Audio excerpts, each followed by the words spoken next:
let's move on to the fifth and final main topic today. And our fifth and final main topic today gets sent in to us from Eric the Headmaster. I love that name, who writes, "Hey, John, I just saw an article that claims the upcoming Obi-Wan series on Disney Plus will take place 8 years after the events of Revenge of the Sith and 11 years prior to the events of A New Hope. Do you think this is a good period for the show? And do you think it gives any hints as to what else could be a part of it? Thanks." All right. Thanks a lot for sending that in, Eric. And yeah, it is big. I believe it was actually StarWars.com that released this information that the Obi-Wan show that we all got excited about that was announced at D23 will be taking place 8 years after the events of Revenge of the Sith. So 8 years after Obi-Wan flees and goes to Tatooine to keep an eye on this Luke kid. And 11 years before the beginning of Star Wars A New Hope. I think this is a great period to put him in. Mainly because of this. It is far enough away from Revenge of the Sith and far enough away from A New Hope that you can really do anything you want there. You can have adventures here where Obi-Wan has to go off planet for a bit. You could have adventures because you've got so much time separating Obi-Wan from the past events of Star Wars and from the future events of Star Wars, because there's so much time in there and you're putting him almost square in the middle, not quite square in the middle, but almost square in the middle.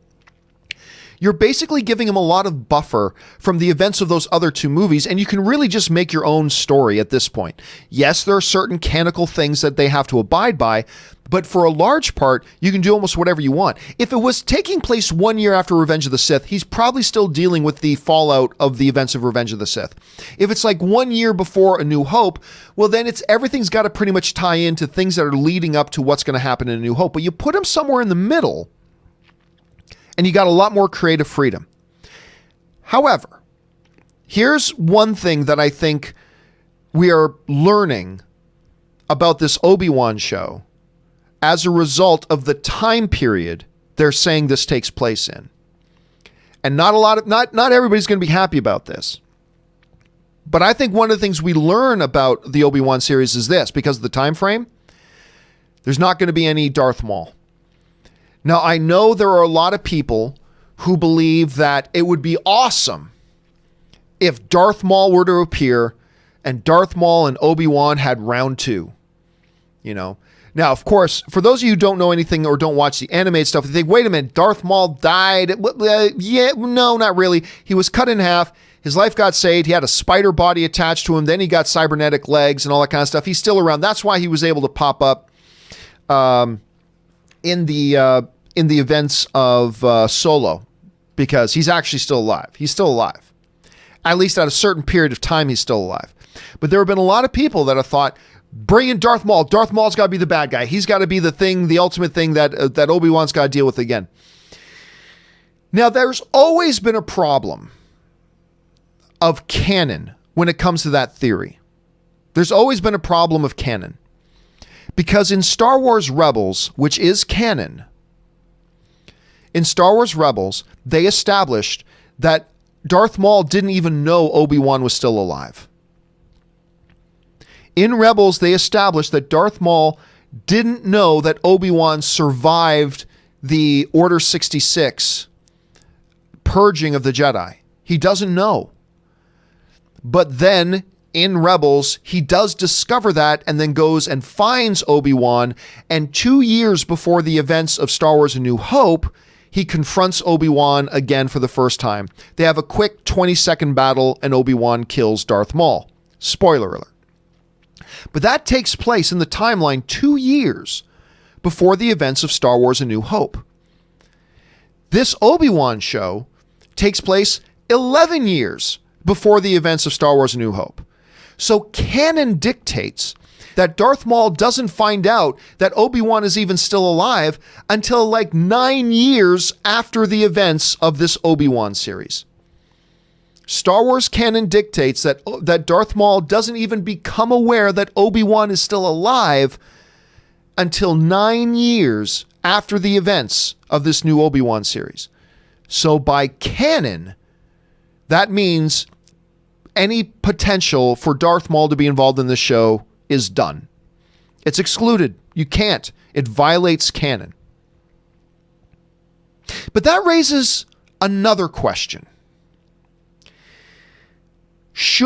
And I've seen this discussion pop up, should Star Wars break canon and violate canon in order to bring in Darth Maul into the Obi-Wan series? You know, I understand Rebels is canon. All the events of Rebels is official Star Wars history. If it happened in Rebels, it happened in the Star Wars universe. That's what canon is supposed to mean.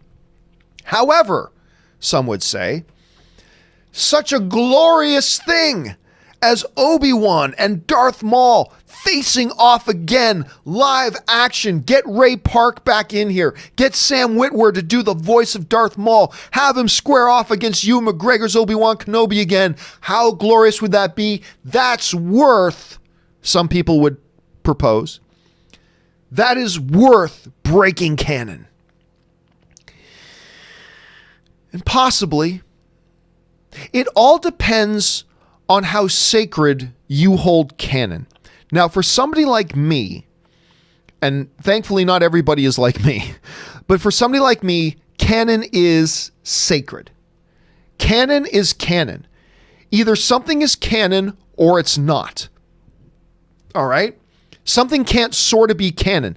And the moment you take something that is canon and say it's no longer canon, then all of a sudden now nothing is legitimate. Nothing in your timeline or your lore or your mythology or your canon can ever be relied upon again. When you say this is canon and then tomorrow say it's not, well, then you have to wonder, then what else is canon? Nothing then is sacred in Star Wars. You know what? In the next Star Wars movie, let's just say, how about we say the Emperor worked for Vader? But you can't say that in the next movie because it's established canon that Vader was the Emperor's apprentice. The Emperor was Vader's master.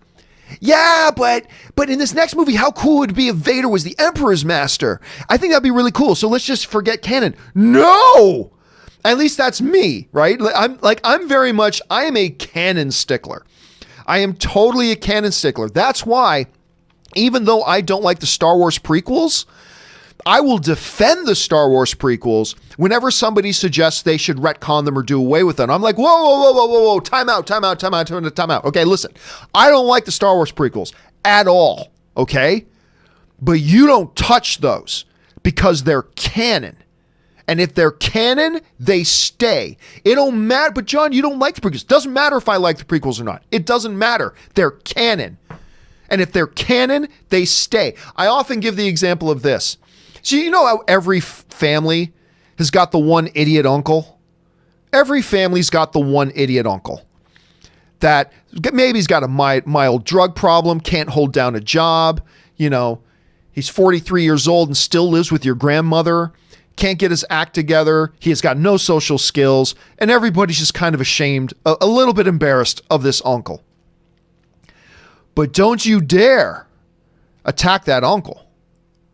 Don't you dare come into our family's house and attack our uncle. But you guys don't even like your uncle. Maybe, but he's family. You don't touch family. Maybe he's an idiot and maybe he's still living in my grandmother's basement. Maybe, but he's family. That means you don't touch him because he's family. That's how I feel about canon. And so I don't think you should touch that stuff personally. So, and I don't believe Star Wars will. I do not believe Star Wars will retcon Rebels, nor do I believe they should because I believe canon should be sacred. But not everybody feels the same way. And that brings us to the topic of today's question of the day. Guys, if you go over to my Twitter, which you can find just simply here at John Campea, which by the way is where you can find me on Instagram as well. I'm very active on Instagram, but over on my Twitter at John Campea, I put up today's question of the day, and the topic of today's question of the day was very simple. The question is this. With the Obi-Wan series being set 11 years before the events of Star Wars, it rules out any Darth Maul appearance because of canon. But do you think they should retcon the events of Rebels to allow for Maul to be in it? And that and more on today's show. Now, clearly, I'm making the case that I don't think you should break canon. But right now, I put up this poll just before we started the show.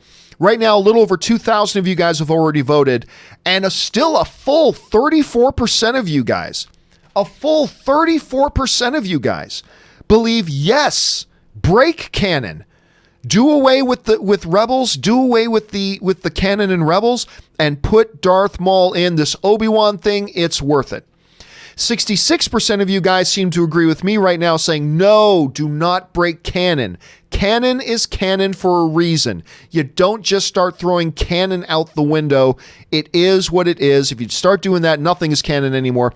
So right now, I got to tell you, I'm a little bit surprised. As many as 34% of you, that's a big number, are saying, yes, break canon, put him in there. 66% of you are siding with me on this and saying, no, you don't break canon. Don't put that in there. And listen, guys, I'm going to keep this poll up on my Twitter for the rest of the day. Jump on over there, cast your vote, let your voice be heard, and jump down in the comment section below. Let me know what you guys think. Do you agree with me that they shouldn't touch canon, or do you got some other points of view saying, you know what, John, I hear what you're saying about canon, but you got to consider this, this, and this. Maybe you got some good points to make. Jump down to the comment section below and let me know your thoughts. All right, guys.